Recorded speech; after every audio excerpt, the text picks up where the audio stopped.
To demonstrate that and how temporality constitutes the being of Dasein, we showed that historicity, as the constitution of being of existence, is, at bottom, temporality.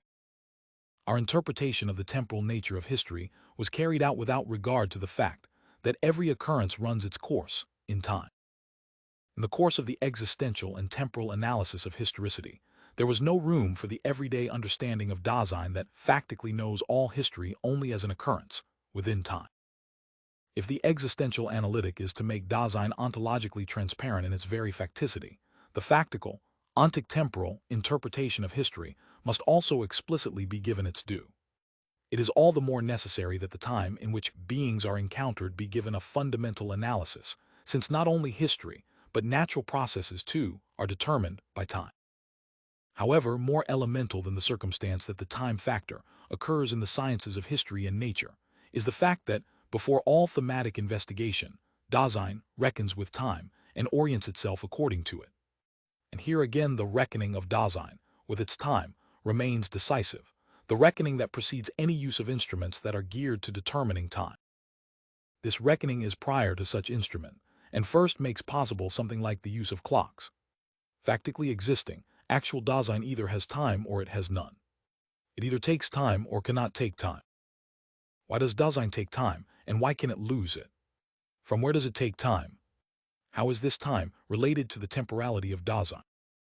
Factical Dasein takes account of time, without existentially understanding temporality.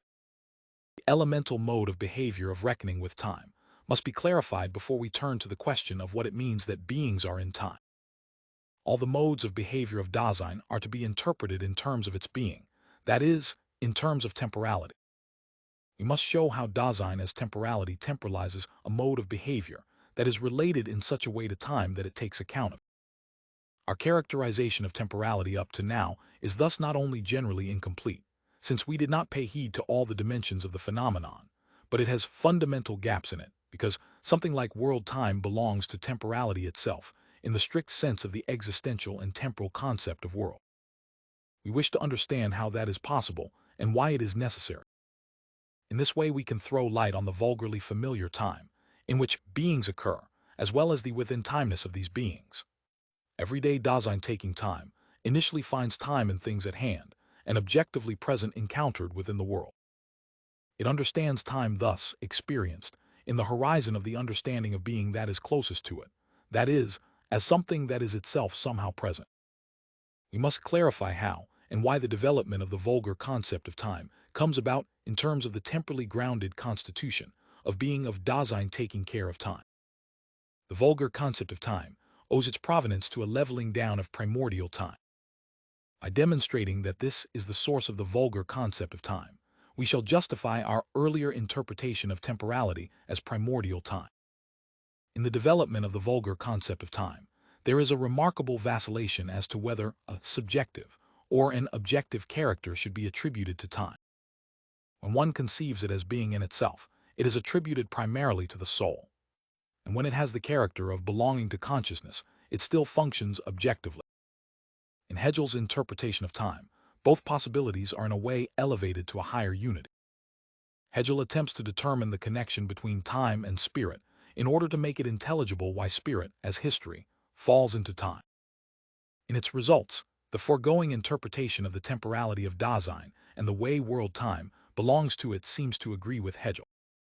Since our analysis of time is already distinguished from the outset in principle from that of Hegel, and since its orientation is precisely the opposite of his in that it aims at fundamental ontology, a short presentation of Hegel's interpretation of the relation between time and spirit can help to clarify indirectly our existential and ontological interpretation of the temporality of Dasein, world time, and the origin of the vulgar concept of time.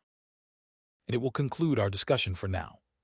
The question as to whether and how time has any being, sane, why and in what sense we designate it as existing, sane, cannot be answered until we have shown how temporality itself, in the whole of its temporalizing, makes possible something like an understanding of being and addressing of being.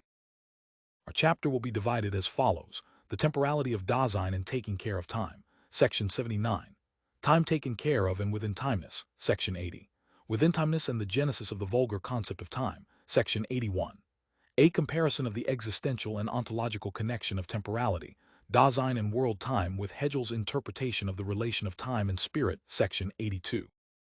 The existential and temporal analytic of Dasein, and the fundamental ontological question of the meaning of being in general, section 83.